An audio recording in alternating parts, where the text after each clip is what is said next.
किसी जंगल में मधुमक्खियों का एक झुंड रहता था। वह सभी जंगल के सबसे खुशबूदार और मीठे फूलों पर बैठा करती थी और उनका रस पीती थी। उन्हीं में एक मिंटी नाम की मधुमक्खी भी थी। मिंटी बहुत ही नटखट और शैतान थी, लेकिन वह बाकी सब मधुमक्खियों से ज्यादा समझदार और बुद्धिमान थी। उसे अलग अलग तरह के फूलों की काफी पहचान थी। मिंटी हमेशा अपनी ही धुन में मग्न रहती थी। वो अपने मन मुताबिक काम किया करती थी। मधुमक्खियों का झुंड हमेशा जहां भी जाता था साथ में ही जाता था, लेकिन मिंटी हमेशा अपनी शैतानियों से उन सब को बहुत परेशान करती रहती थी। झुंड से अलग जाकर ही रस पिया करती थी।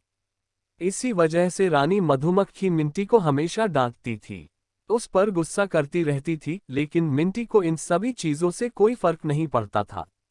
वह मस्त रहती थी, अपने दोस्त हाथी के साथ खेलती रहती थी।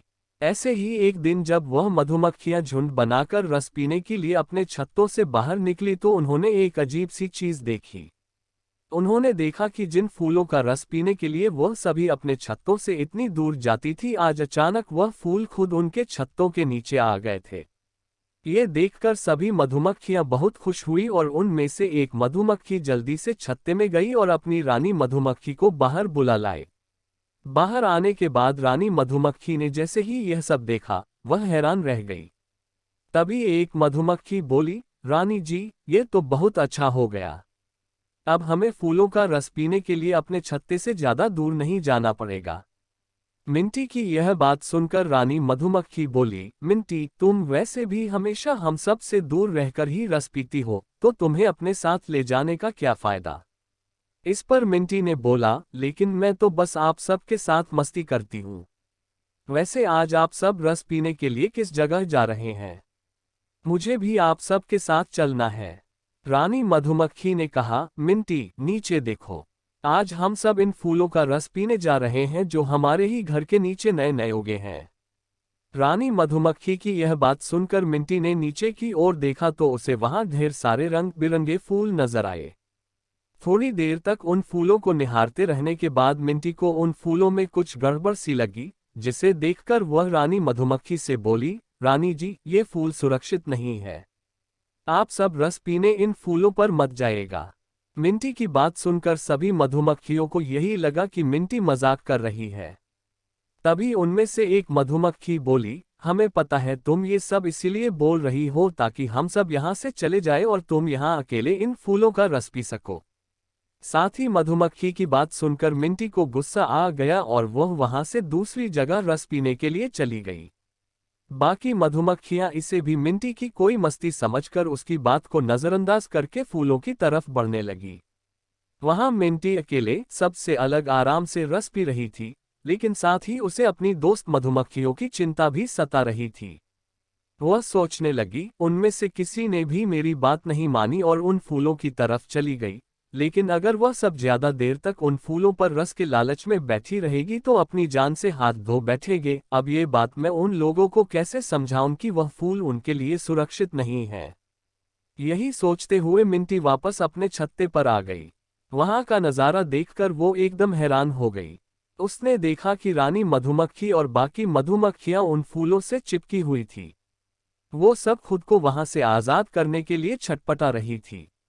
ये देखकर मिंटी जल्दी से उनके पास गई और बोली, मैंने तुम सब से कहा था कि यह फूल सुरक्षित नहीं है, लेकिन तुम में से किसी ने भी मेरी बात नहीं मानी और इन फूलों का रस पीने के लिए आ गई। मिंटी की बात सुनकर रानी मधुमक्खी बोली, मिंटी, तुम्हें कैसे पता चला कि यह फूल सही नहीं है? इस पर मिंटी ने जवाब दिया, रानी जी, आप सब हर रोज बस एक ही जगह रस पीने जाते हैं और वहीं से रस पीकर वापस अपने छत्ते में आ जाते हैं, लेकिन मैं हर रोज अलग अलग जगहों पर घूमती हूँ और नई नई चीजें देखती व सीखती हूँ, जिससे मुझे सभी चीजों का ज्ञान है। रानी जी, मुझे हर किस्म के फूलों की अच्छी पहचान भी है, जिससे इन फूलों को देखते ही मैं समझ गई थी कि यह नकली फूल हैं जिनके ऊपर हमें फंसाने के लिए मीठा रस डाला गया है ताकि हम लालच में आकर इन फूलों पर बैठे और हमारे पैर और पंख इन पर चिपक जाए। मिंटी की यह बात सुनकर सभी मधुमक्खियां बहुत परेशान हो गई और सोचने लगी कि इससे बाहर कैसे निकलेंगे। मधुमक्खियों को इतना परेशान देखकर रानी मधुमक्खी बोली, अब हम क्या कर सकते हैं? मुझे तो कुछ भी समझ नहीं आ रहा है। मिंटी, क्या तुम हमारी कोई मदद कर सकती हो?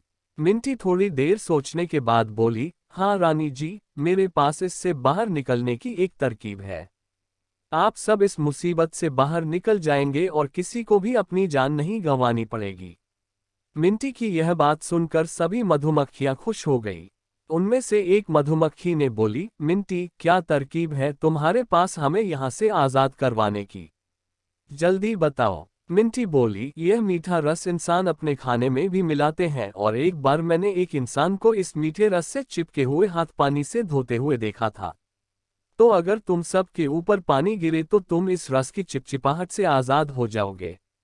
मिंटी की यह बात सुनकर रानी मधुमक्खी बोली, लेकिन मिंटी, यहाँ हम सब के ऊपर पानी कैसे गिरेगा? ये तो बारिश का मौसम भी नहीं है। रानी मधुमक्खी की बात सुनकर मिंटी सोचने लगी कि अब वह क्या करे जिससे सभी मधुमक्खियां उन फूलों की चिपचिपाहट से आज़ाद हो जाएं और किसी को कोई नुकसान भी ना पहुंचे। तभी मिंटी को याद आया कि उसका दोस्त हाथी उनकी मदद कर सकता है।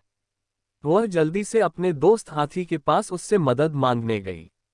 मिंटी की बात सुनने के बाद हाथी उसके साथ आ गया और अपनी सूंड में पानी भर के उन सभी मधुमक्खियों के ऊपर डालने लगा, जिसके बाद वह सभी मधुमक्खियां धीरे धीरे उन फूलों की चिपचिपाहट से आज़ाद हो गई।